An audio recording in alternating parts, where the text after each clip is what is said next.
Bismillahirrahmanirrahim. Assalamualaikum warahmatullahi wabarakatuh. Selamat pagi untuk kita semua. Shalom. Shalom. Baik, hari ini saya Ibu akan membawa materi PKN tema 7 yaitu indahnya keragaman di negeriku.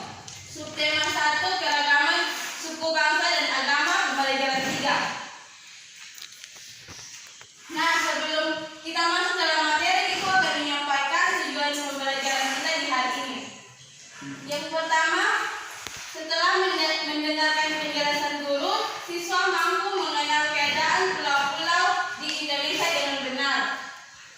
Yang kedua, setelah diskusi, siswa mampu menjelaskan hubungan antara banyaknya suku bangsa dengan kondisi wilayah di Indonesia dengan benar.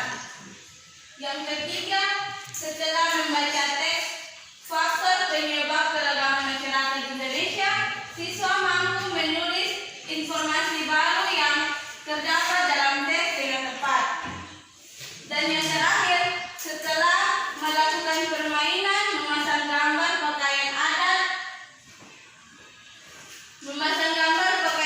pakaian adat daerah pada peta, siswa mampu mengenal suku bangsa yang ada di Indonesia dengan benar.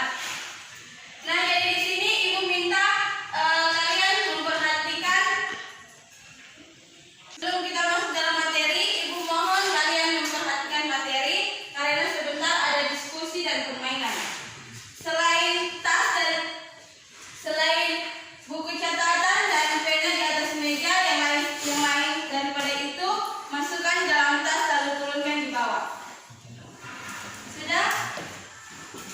Sudah, Ibu.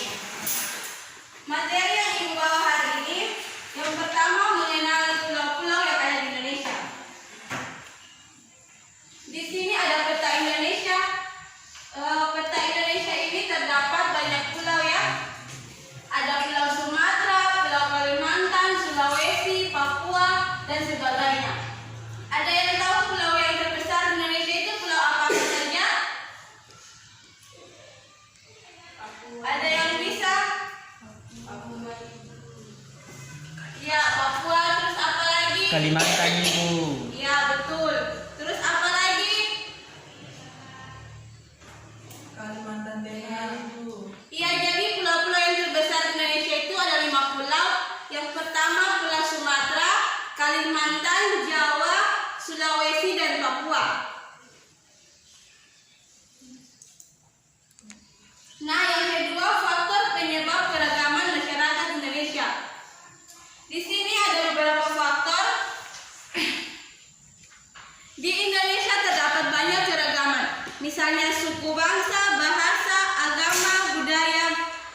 Banyak faktor yang menyebabkan terjadinya keragaman dalam masyarakat Indonesia. Iya, di sini ada 5 faktor. Yang pertama, faktor letak strategis wilayah Indonesia. Ada yang bisa baca? Saya, Ibu. Ya, silakan, Nyong. Yang pertama, letak strategi wilayah Indonesia. Letak Indonesia sangat strategis, yaitu berada di antara Samudra Hindia dan Samudra Pasifik. Indonesia juga berada di antara benua Asia dan benua Australia. Letak strategis tersebut menjadi Indonesia berada di tengah-tengah lalu lintas perdagangan. Para pedagang dari berbagai negara datang ke Indonesia. Mereka membawa agama, adat istiadat, dan kebudayaan dari negaranya. Banyak pendatang menyebarkan agama, adat istiadat, dan kebudayaan negaranya, baik dengan sengaja maupun dengan tidak sengaja. Ya, jadi yang pertama itu letak strategis wilayah Indonesia sangat berpengaruh terhadap masyarakat Indonesia. Karena Indonesia terletak pada antara Samudra Hindia dan Samudra Pasifik, dan juga terletak pada antara benua Australia dan benua Asia. Nah, jadi Indonesia berada di tengah-tengah, maka dari itu pedagang dari negara lain datang berdagang ke Indonesia untuk menyebar agama, suku bangsa, dan budaya. Yang kedua, kondisi negara kepulauan. Ada yang bisa baca? Saya, Ibu. Silakan, Nona. Yang kedua, Kondisi negara kepulauan. Keadaan geografi Indonesia merupakan wilayah kepulauan yang terdiri atas 13.666 pulau. Banyaknya pulau di Indonesia menyebabkan penduduk yang menempati satu pulau atau sebagian dari satu pulau tumbuh menjadi kesatuan suku bangsa. Tiap-tiap suku bangsa memiliki budaya sendiri. Oleh karena itu, di Indonesia ada banyak suku bangsa dengan budaya yang berbeda-beda. Iya, terima kasih Nona. Sama Ibu. Nah, yang kedua itu kondisi negara kepulauan. Jadi di Indonesia ini merupakan negara kepulauan yang terbesar di seluruh dunia, yang terdiri dari 13.466 pulau. Itu jumlah pulau yang sangat banyak ya. Ya Ibu. Iya Bu. Dan nah, karena Indonesia memiliki banyak pulau dan masing-masing pulau itu memiliki kebudayaan yang berbeda-beda. Yang kedua, perbedaan kondisi alam. Saya minta Nona Tuburfon untuk membaca yang ketiga. Perbedaan kondisi alam. Negara Indonesia sangat luas dan terdiri atas 13.466 pulau. Tiap-tiap pulau dibatasi oleh lautan. Selain itu, Indonesia merupakan negara vulkanis dengan banyak pegunungan, baik gunung berapi ataupun gunung berapi. Keadaan alam Indonesia tersebut memengaruhi keanekaragaman masyarakat. Kehidupan masyarakat pantai berbeda dengan kehidupan masyarakat pegunungan. Masyarakat pantai lebih memanfaatkan lautan untuk mempertahankan hidupnya, yaitu dengan memilih menjadi nelayan. Sebaliknya, masyarakat yang tinggal di lereng pegunungan memilih upaya sendiri untuk mempertahankan hidupnya. Mereka lebih memilih mata pencarian yang berkaitan dengan relief alam pegunungan, misalnya sebagai peternak atau petani saja. Ya, jadi dengan perbedaan kondisi alam di Indonesia tentunya saja berbeda, karena yang tinggal di pantai itu mencari mempertahankan hidup dengan cara menjadi nelayan, sementara yang tinggal di lereng pergunungan dengan cara mereka mempertahankan hidup dengan cara berternak atau menjadi petani sayuran. Ya. Nah, yang keempat itu keadaan transportasi dan komunikasi. Saya minta Nona Kaina untuk membaca yang keempat. 4. Keadaan transportasi dan komunikasi. Kemajuan dan keterbatasan sarana transportasi dan komunikasi dapat mempengaruhi perbedaan masyarakat Indonesia. Kemudahan sarana transportasi dan komunikasi memudahkan masyarakat berhubungan dengan masyarakat lain. Sebaliknya, sarana dan terbatas akan menyulitkan masyarakat dalam berhubungan dan berkomunikasi dengan masyarakat lainnya. Kondisi ini menjadi penyebab keragaman masyarakat Indonesia. Ya, terima kasih Nona. Nah, jadi keadaan transportasi dan komunikasi juga termasuk faktor penyebab keragaman masyarakat Indonesia. Karena adanya transportasi dan komunikasi, kita bisa berhubungan dengan keluarga kita yang di luar daerah. Contohnya, kita di Lombok, kita bisa berkomunikasi dengan keluarga kita yang ada di Surabaya. Begitupun juga dengan transportasi. Kita bisa naik kapal atau naik pesawat untuk berkunjung ke sana. Ya Ibu. Bisa mengerti anak-anak? Bisa Ibu. Dan yang terakhir kelima, penerimaan masyarakat terhadap perubahan. Saya minta Nona Rahma untuk membacanya. Yang kelima, penerimaan masyarakat terhadap perubahan. Keterbukaan masyarakat terhadap sesuatu yang baru, baik yang datang dari dalam maupun luar masyarakat. Bahwa pengaruh terhadap perbedaan masyarakat Indonesia, masyarakat perkotaan relatif mudah menerima orang asing atau budaya lain. Sebaliknya, masyarakat pedalaman sebagian besar sulit menerima sesuatu yang baru. Mereka tetap bertahan pada budaya sendiri dan sulit menerima budaya luar. Ya, terima kasih Nana. Sama-sama. Untuk penerimaan masyarakat terhadap perubahan, di sini kebanyakan masyarakat perkotaan yang mudah untuk menerima masyarakat dari luar. Contohnya saja dari negara Inggris ke Indonesia. Nah, di situ masyarakat perkotaan lebih mudah untuk menerimanya. Karena yang kelima, penerimaan masyarakat terhadap perubahan. Masyarakat perkotaan otomatis lebih mudah menerima masyarakat dari kota lain. Dan masyarakat yang berada di pedalaman sulit menerima sesuatu yang baru. Ya, ini kita lihat saja dan sebentar kita akan diskusi. Ya, Ibu. Nah, yang terakhir, suku bangsa yang ada di Indonesia. Suku bangsa termasuk bagian dari keragaman bangsa Indonesia. Ada banyak suku bangsa yang mendiami kepulauan Indonesia. Dibandingkan dengan negara lain, jumlah suku bangsa di Indonesia menjadi yang terbesar di dunia. Suku bangsa Indonesia di seluruh wilayah Indonesia, baik di pulau besar maupun pulau kecil. Berikut daftar suku bangsa yang ada di Indonesia.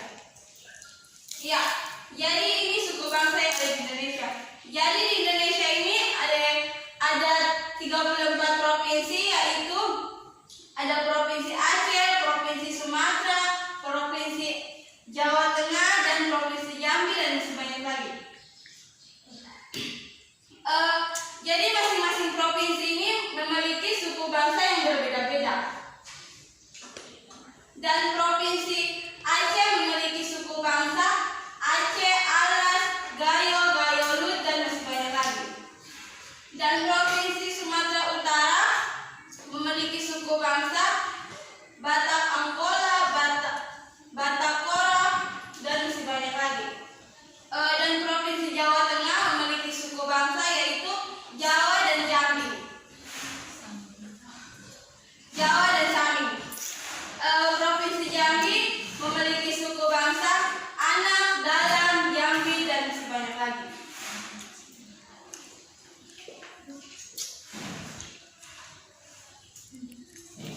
Ya, itu materi dari Ibu, dan Ibu akan memberikan lembaran kerja. Ibu akan bagi kalian dalam 2 kelompok.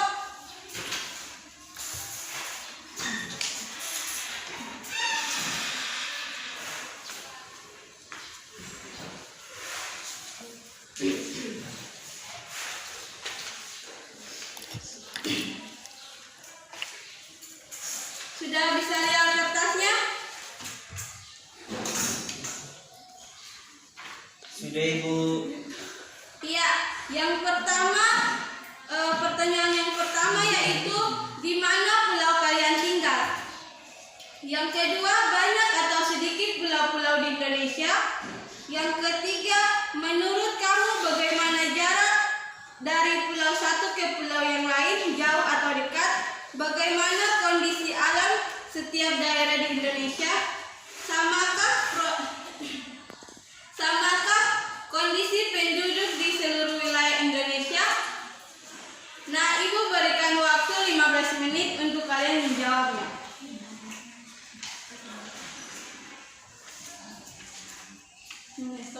Iya, kelompok mana yang sudah? Kelompok 2 Ibu. Ya, saya persilakan kelompok 2 untuk maju. Kita kan jadi sebentar. Oke ya.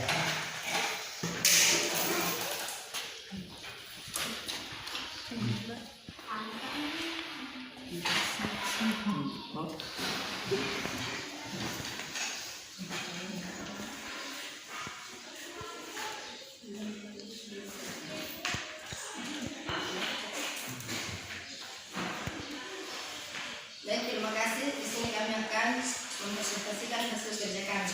Untuk itu saya persilakan saudara Hans. Ya baik. Soal yang pertama, di mana pulau kalian tinggal? Jawab, di Pulau Maluku, khususnya di Kabupaten Kepulauan Aru. Yang kedua, banyak atau sedikitkah pulau di Indonesia? Jawab banyak Ibu. Yang ketiga, menurut kalian bagaimana jarak dari pulau satu ke pulau yang lain, jauh atau dekat? Menurut kami jauh Ibu. Yang soal keempat, bagaimana kondisi setiap daerah di Indonesia? Kondisinya itu ada daerah yang panas, ada yang tidak, ada daerah yang dingin Ibu. Yang kelima, samakah kondisi penduduk di seluruh Indonesia? Mengapa? Kondisi Indonesia itu sama Ibu, karena setiap Indonesia itu memiliki daerah berbeda, suku, ras, maupun bahasa dan lain-lain. Kemudian memberikan kesimpulan. Jadi kesimpulan kelompok kami itu bahwa di Indonesia itu adalah negara kepulauan dari Sabah sampai Merauke. Dia ada beda suku, ras, agama, budaya dan lain-lain Ibu. Terima kasih. Ya, terima kasih Om dan Nona. Kita beri aplaus dulu. Terima kasih Bu. Iya. Karena pembelajaran kita di hari ini dibatasi oleh waktu, maka kelompok 1 nanti minggu depan ya baru presentasi. Sekarang Ibu punya permainan.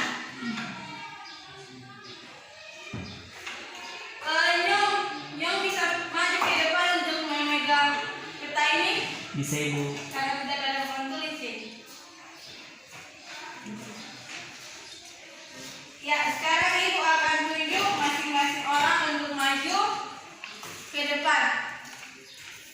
Menara Hawari bisa maju, bisa Ibu. Nona Wakole bisa maju, bisa Ibu. Ya, ini kalian ciri gambar di sini lalu tempelkan pada peta itu di pulau mana misalnya.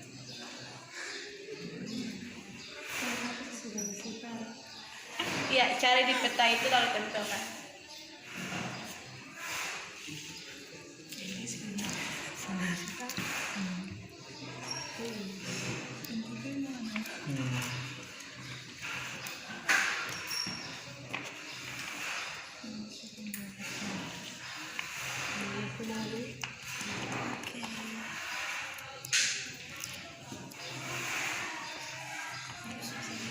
Iya, silakan duduk Nona. Terima kasih Nyong. Ya Ibu. Baik, Ibu rasa kalian sudah bisa paham materi ini? Sudah bisa paham atau belum? Sudah Ibu. Ya, terima kasih. Mungkin itu saja materi yang Ibu bawa. Sebelum menutupi pembelajaran ini, mari kita berdoa menurut agama dan kepercayaan kita masing-masing. Doa mulai. Doa selesai. Sampai ketemu